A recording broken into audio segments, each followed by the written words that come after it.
আসসালামু আলাইকুম, সবাই কেমন আছেন? আশা করি অনেক ভালো আছেন। আমি প্রেসারের ডাল সিদ্ধ করতে দিয়েছি, ওটা সিটি। আর এই যে শাকগুলো সব মিশালি শাক আমি কিনে এনেছি বাজার থেকে। শাকগুলো এখন আমি বেছে নেব। কিছুটা বাছা হয়েও গেছে, এই যে বাছা হয়েও গেছে। আর এদিকে গরুর ভুঁড়ি এনেছি, গরুর ভুঁড়িটা আবার অরিনের আম্মু কাটছে। এই যে আজকে টাটকা একটু এনে ওর মধ্যে মিশ দিব, তো এই জন্য কাটা হচ্ছে। তো ভিডিওটা আজকে প্রথম থেকে শেষ পর্যন্ত দেখবেন, স্কিপ করবেন না। কি কি রান্না করব না করব সব কিছুই শেয়ার করব আপনাদের মাঝে।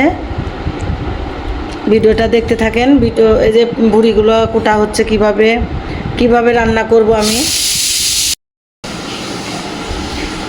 শাকগুলো যে এই ছাঞ্চির শাক বলে এটাকে, হ্যাঁ এই শাকগুলো। আবার এই যে শাকগুলো 3 রকমের শাক আছে এখানে, 3 রকমের শাক।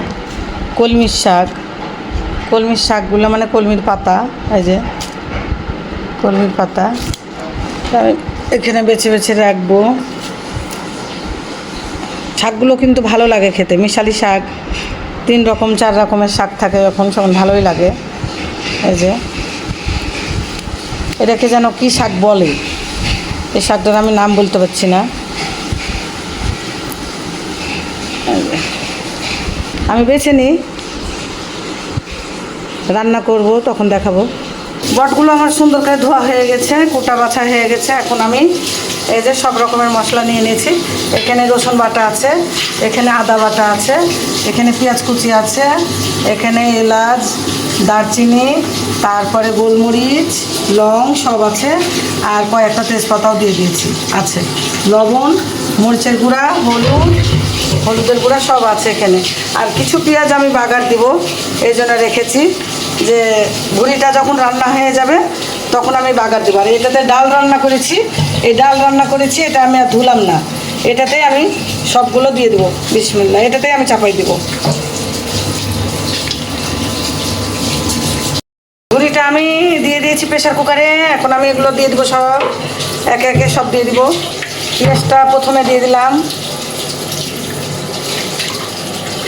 তেজপাতা দিয়ে দিলাম, গরম মশলা সবগুলো দিয়ে দিলাম, রসুন বাটা দিয়ে দিলাম, আদা বাটা দিয়ে দিলাম। এখন আমি এগুলো সব দিয়ে দেবো একসাথে ঢেলে। আমি সবগুলো দিয়ে দিয়েছি।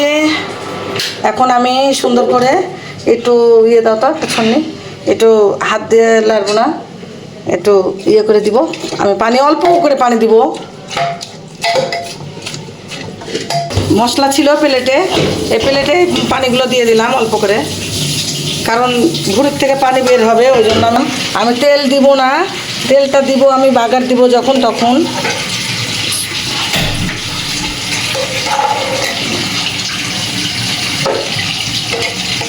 সুন্দর করে আমি সিদ্ধ করে নিব ভুঁড়িটা।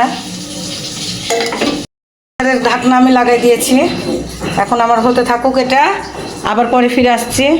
আমি কারেন্টে চুলায় দিয়ে দিয়েছি। এখন আমি কয়টা কাঁচামরিচ দিয়ে দেবো এর মধ্যে, তারপরে একটু লবণ দিয়ে দিব, স্বাদ মতো লবণ দিয়ে দিলাম। শাকটা হতে থাকুক, শাকটা ঢেকে দিলাম। শাকটা আমার হয়ে গেছে। আর ওইদিকে রসুন পেঁয়াজ দিয়ে তেলে দিব, শাকগুলো তেলে দিব।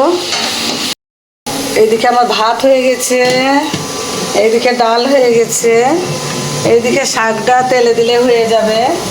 আর এইদিকে ভুঁড়িটা হচ্ছে প্রেসারে।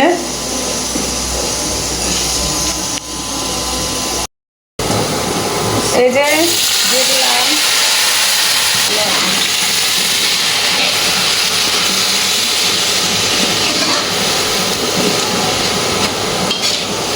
শাকটা আমার হয়ে গেছে। একটু আবার একটু নাড়াচাড়া করে নামিয়ে নিব। আমি ভুঁড়িতে পেঁয়াজটা দিব, এই জন্য ভেজে দেবো। কয়টা আলু দিব, এই জন্য আলুগুলো সুন্দর করে ছোটো ছোটো করে নিয়েছি, আর আলুগুলোও ধুয়ে নিয়েছি। আলু পেঁয়াজ একসাথে আমি ভেজে নেব। স্বাদ মতো আমি অল্প করে লবণ দিয়ে দিব।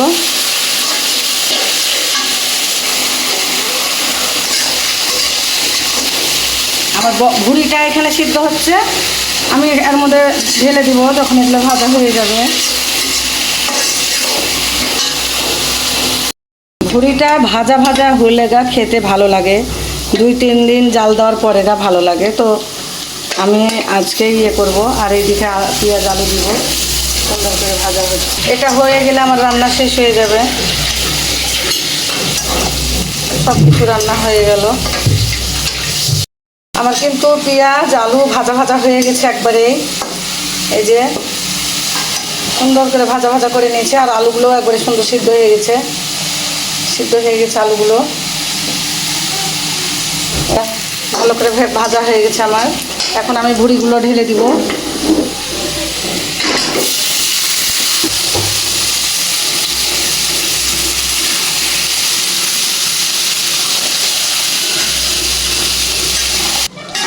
এটা সুন্দর করে আমি ভাজা ভাজা করব একটু।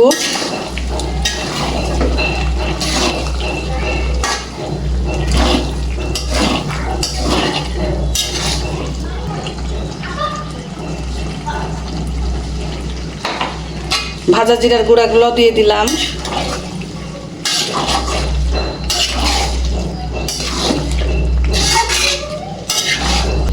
কে কীভাবে রান্না করে, আমি যেভাবে রান্না করি আমি এর থেকেও আরও ভাজা ভাজা করি সময় নিয়ে। কিন্তু আপুরা ভালো থাকবেন, যে যেখানে থাকবেন। আমার রান্না শেষ, আর ভিডিওটা লাইক কমেন্ট করবেন, আর প্রথম থেকে শেষ পর্যন্তই দেখবেন ভিডিওটা। আল্লাহ হাফিজ।